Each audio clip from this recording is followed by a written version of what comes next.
Todo lo que sabemos o creemos saber sobre criminología lo aprendimos de los medios. Por día, 2 personas mueren de modo violento en el Gran Buenos Aires.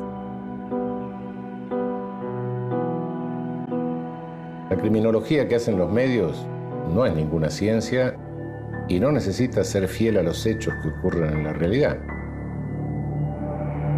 Cada 4 minutos, 3 personas son víctimas de algún ataque.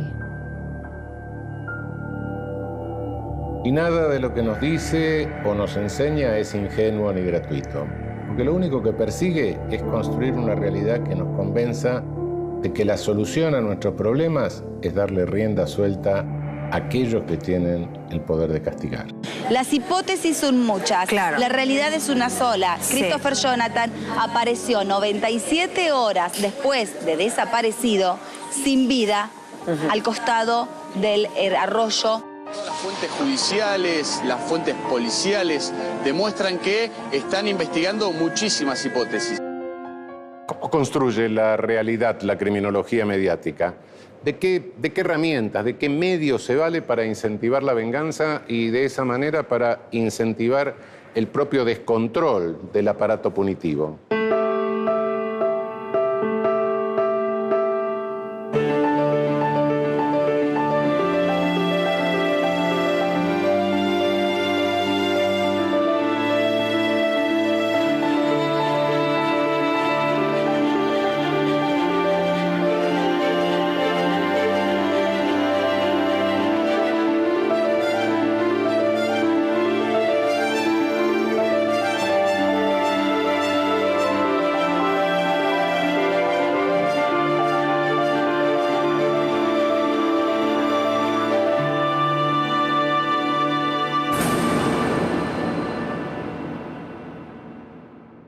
La criminología mediática tiene necesidad de inventar respuestas rápidas, vindicativas, simplistas. ¿Por qué? Porque si no las diera, el público dejaría de creer en la criminología mediática. Entonces no puede extrañar que los servicios de noticias se parezcan más a síntesis de catástrofes que impresionan, pero que no dan lugar a la reflexión. Tampoco informan realmente, porque pasan imágenes sin contextualizarlas. ¿Estamos viendo la realidad o estamos viendo algo así como cuando se intenta contarnos una película y para eso nos muestran los avances? Sí, vemos los avances, nos impresionan, pero para entender la película tendríamos que ver mucho más, la tendríamos que ver completa y nunca se nos puede mostrar completa. Está descartado el tema del robo. Los investigadores creen que el celular, el agresor, se la llevó. Respecto al tiempo que estuvo bajo el agua, eso lo va a terminar autopsia, por ejemplo. Es primordial ver si encontraron agua en los pulmones. Sí, respecto... Hemos visto que los medios de comunicación pretenden canalizar todos nuestros miedos en un único miedo a la inseguridad delictiva. Pero, ¿qué ocurre cuando un crimen no tiene un claro culpable? ¿Qué ocurre cuando la criminología mediática no tiene una respuesta que nos tranquilice?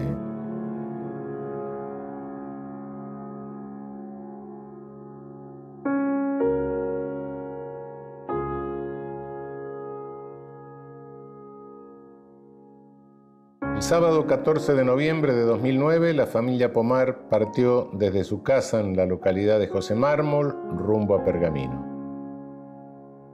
Fernando, el padre, estaba desempleado y había concertado una entrevista laboral en Pergamino, en la ciudad de destino, para el lunes siguiente.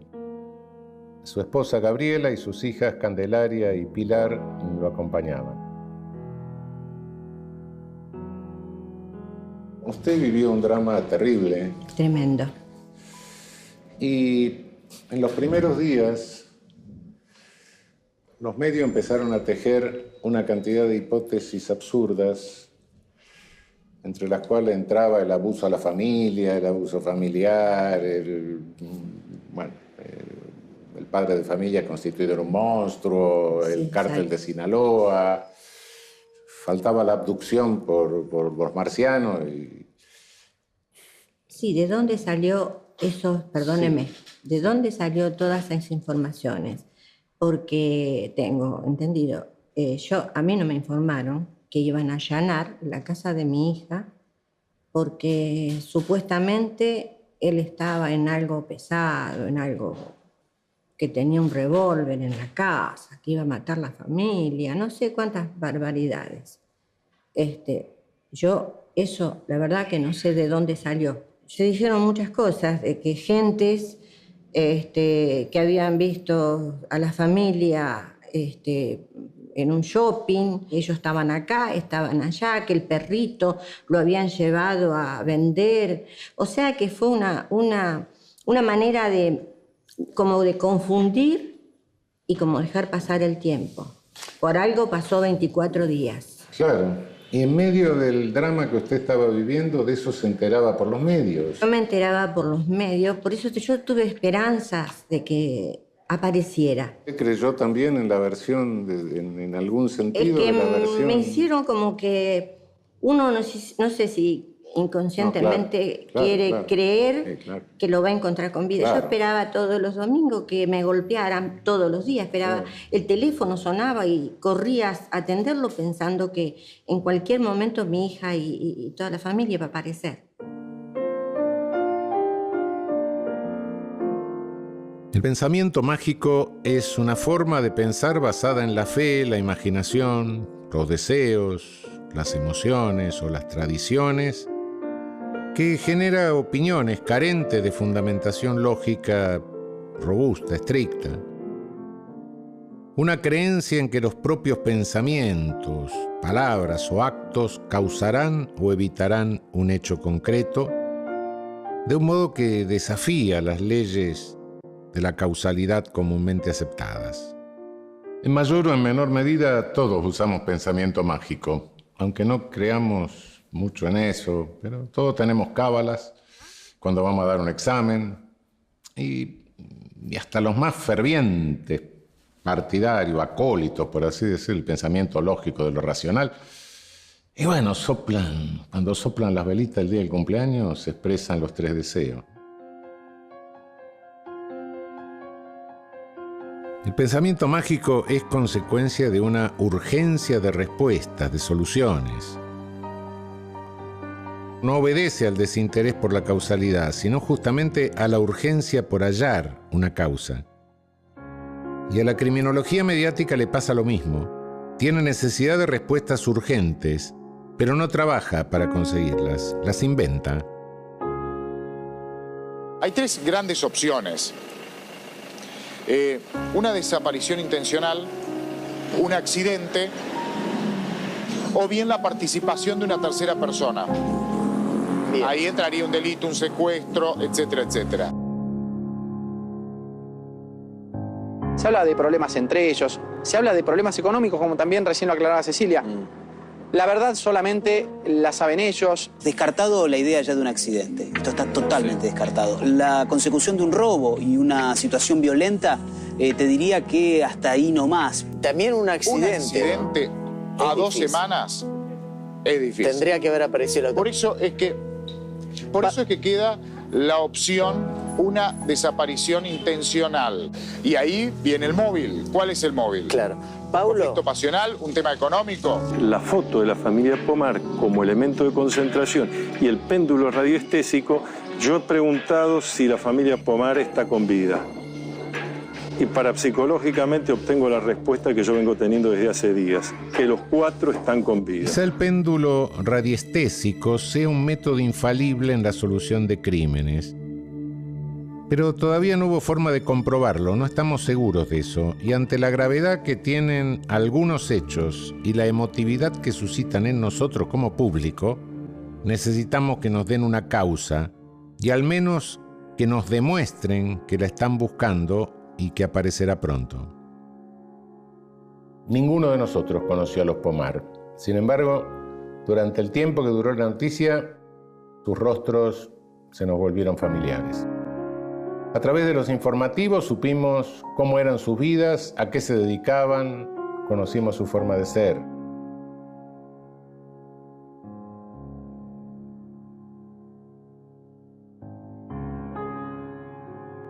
Nos emocionamos con cada pequeña pista y nos preocupamos y decepcionamos cada vez que los indicios llevaron la investigación a un callejón sin salida y fueron desechados.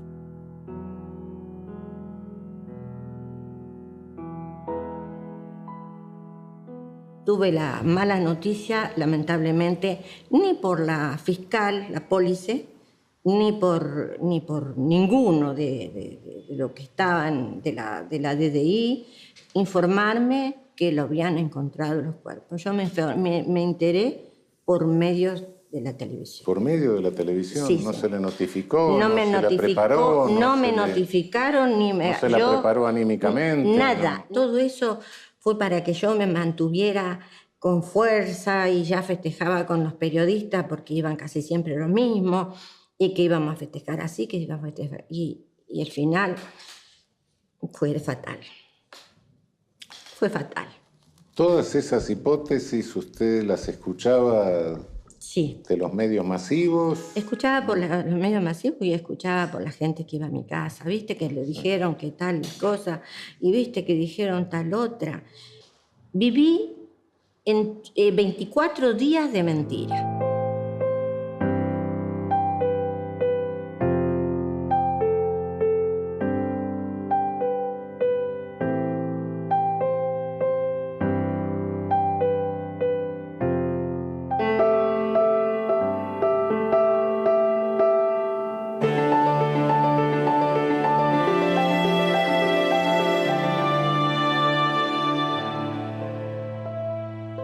Los que hacen la televisión, además de recortar algunos hechos y algunas imágenes para mostrarnos, eligen a qué protagonista vamos a escuchar.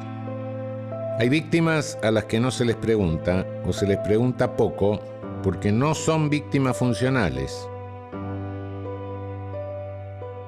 En la pantalla no aparecen nunca los deudos, las madres, las novias, las hermanas, padres de los fusilados policiales. Pero la criminología mediática sí se solaza en mostrar a los deudos de las víctimas de homicidios por robo. Es decir, es como si hubiese realmente dos clases de víctimas, ¿no? Unas víctimas de primera categoría y otras víctimas de segunda categoría.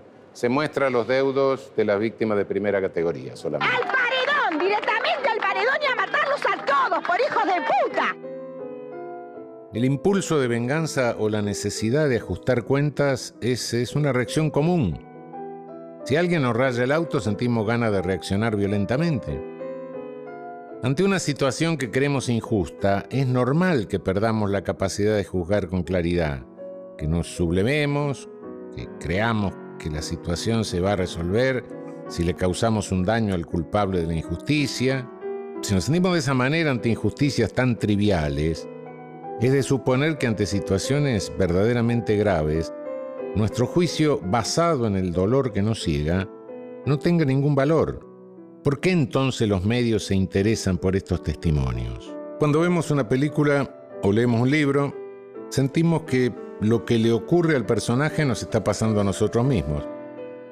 Nos amargamos con las desventuras, nos aliviamos, somos felices cuando por fin sale airoso, obtiene lo que estaba buscando. Asistir al testimonio de una víctima por televisión, claro, nos produce la misma empatía. Sentimos su desgracia en carne propia, nos conmovemos, nos indignamos con ella y aceptamos que sus reclamos son justos, incluso por extremo que sean, ¿no? La criminología mediática aprovecha la empatía que siente el espectador y utiliza a la víctima para reproducir su discurso. La víctima, con su dolor a cuestas, reclama represión, reclama penas más largas y severas, y los espectadores sentimos su pena. Lo que te puedo decir que vos antes, te gusten los milicos, no te gusten, salías y nadie te pasaba nada. ¿Usted está de acuerdo con las leyes que propone Bloomberg? Con todas. ¿Y bajarle el nivel de imputabilidad? Sí, de acuerdo. ¿En cuánto? ¿14 años? 14, bueno, vea lo que sea, porque uno de 12 años es tan asesino como uno de 40. Bloomberg. ¿Lo vas a votar si es candidato? Sí. ¿Para gobernador, para presidente? ¿Sabes para qué me gustaría? No sé para qué, pero para algo que ponga justicia en este país. Se prohíbe responderle. porque cualquier objeción sería irreverente frente a su dolor. Ante el peso de la presión mediática, son pocos los insensibles que se animan a desafiarla y objetar sus reclamos. Pero las víctimas no son útiles por mucho tiempo. La víctima debe producir empatía, y para producir empatía debe parecerse a nosotros, no a ellos, a los estereotipados, claro. No, debe parecerse a nosotros, y no siempre se encuentra la víctima ideal. Pero a veces la criminología mediática da con alguna víctima que tiene características especiales como para provocar la adhesión de un sector social amplio.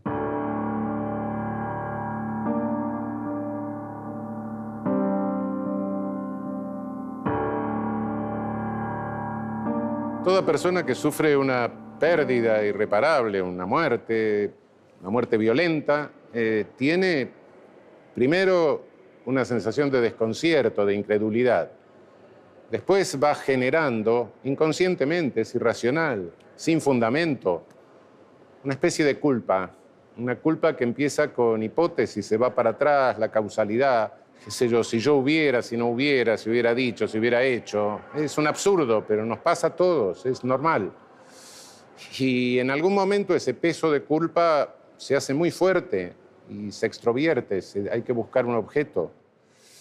En ese momento de la extroversión es cuando la criminología mediática capta a la víctima héroe y la fija en ese momento, es decir, le interrumpe el proceso de elaboración del duelo, que como toda lesión tiene que seguir su curso, y bueno, al final la pérdida se vuelve en nostalgia, se vuelven todas aquellas tristezas que cargamos de alguna manera, pero que nos permiten seguir viviendo, ¿no? Ese proceso es lo que interrumpe la criminología mediática brutalmente en la víctima a la cual convierte en héroe. La fija en ese momento y le impide el avance del proceso de elaboración. No le importa esto, el daño psíquico que le produce a la propia víctima, eso no le interesa. En líneas generales, cuando se habla de la relación entre seguridad, medios, crimen, hay que partir de la idea de que estamos hablando de malas praxis con respecto a los medios de comunicación. Hay una frase que se le puede atribuir a muchos periodistas del sistema hegemónico de medios, no a todos, por suerte, pero a muchos periodistas, que es esta que dice que la verdad no arruine una buena noticia. Si bien siempre cuando se habla de noticias se habla sobre una necesidad de celeridad, de rapidez, de esto que sucede en la última novedad, la idea de novedad, también uno podría preguntarse si no hay otras opciones para la novedad, sin sacrificar la idea del último minuto, de lo reciente, de la rapidez, como decíamos recién. Sin sacrificar esto, también podría haber un lugar para pensar en abrir la pregunta, en dar este mecanismo que parece un lugar claramente común del periodismo hegemónico, que es no dar lugar a la pregunta y dar inmediatamente una condena. Ni siquiera, como en muchos casos, ni siquiera aparece como una hipótesis, que también hay que revisar esto. ¿De dónde salen las hipótesis? ¿Cuáles son las fuentes de esas hipótesis? La persona redefine su autopercepción como víctima, queda fijada en ese rol y su vida queda atada a la tragedia que le tocó vivir, a veces intentando subsanarla, pero siempre con las respuestas que le da la criminología mediática. Yo no tengo nada para perder, puesto que a mi hijo ya lo perdí. Mi compromiso es para evitar la muerte de otros hijos. Les prometo a todos que con mi convicción y con la ayuda y el acompañamiento de ustedes vamos a cambiar la justicia y la Argentina. La víctima héroe termina cayendo en exigencias que son claramente inadmisibles, incurre en exabruptos y se vuelve al final inmostrable por disfuncional. Una reforma integral del régimen de minoridad en la República Argentina. y modificación del régimen de imputabilidad penal de los menores. Esto es importante. Estos menores matan a chicos y matan a gente inocente. Por eso lo tenemos que transitoriamente sacar de la sociedad. En ese momento, la criminología mediática se desprende de ella. La ignora hasta silenciarla por completo, sin importarle el daño psíquico que le ha provocado al interrumpirle la elaboración del duelo. ¡No queremos políticos acá! ¡Esto es un reclamo de vecinos! La gran mayoría de los políticos, al igual que el resto de la gente, no conoce otra criminología más que la mediática. Y si hay muchos que adhieren a sus demandas por oportunismo o por ideología autoritaria, también están los otros políticos cuyos intereses son diametralmente opuestos a los de las corporaciones multimedias, pero que al no conocer otra versión sobre la cuestión criminal no pueden defenderse de sus embates y acaban cayendo en la trampa de plegarse a sus demandas. Estos políticos suelen creer que con pequeñas concesiones a la criminología mediática pueden calmar la situación, superar la emergencia. Pero en realidad no es así, porque la criminología mediática, a medida que le van haciendo concesiones, potencia sus demandas, las va potenciando y llega un momento en que llega lo inadmisible, pide la legalización de la tortura, la pena de muerte, la castración de delincuentes, la expulsión de todos los inmigrantes, la demolición de los barrios precarios, etc.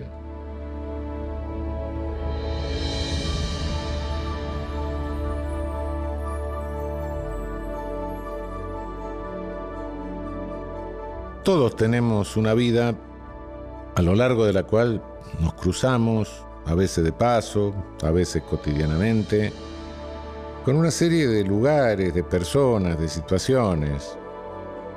Las conocemos, provocan sensaciones y opiniones, a veces buenas, a veces malas, a veces indiferentes. Todo lo que conocemos por fuera de ese ámbito, lo conocemos porque nos lo han contado los libros, la radio, el cine, internet, la televisión. Y toda esta información ha sido seleccionada, procesada y editada por otras personas. Es la opinión de alguien más que ha dejado en su interior su mensaje. Parece una obviedad, pero todos hemos crecido oyendo la radio, viendo películas o frente al televisor y hemos incorporado desde pequeños sus mensajes como si fueran una opinión nuestra. Es solo una opinión, pero el mundo no se divide entre malos y buenos. Las respuestas se consiguen investigando, con paciencia y dedicación, y no por arte de magia. Y los conflictos pueden remediarse sin utilizar soluciones punitivas o violentas. Hay espacio para reparación, tratamiento y conciliación.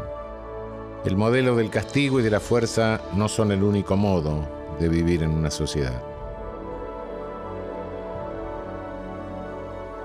Si dejamos esto así, si no comprendemos cuál es la función de los medios, corremos el riesgo de que sigan siendo siempre iguales y siempre cumpliendo esta función. Una función que es peligrosa, muy riesgosa, porque es una función pulsante de la venganza. Es una función que al pulsionar la venganza, lo que está haciendo es incentivar el camino hacia la masacre. Cuidado que el camino a la masacre es el camino hacia más muertos. No es el camino de la paz social. La paz social no se obtiene incentivando la venganza. La paz social se obtiene tratando de canalizarla de la manera menos violenta posible.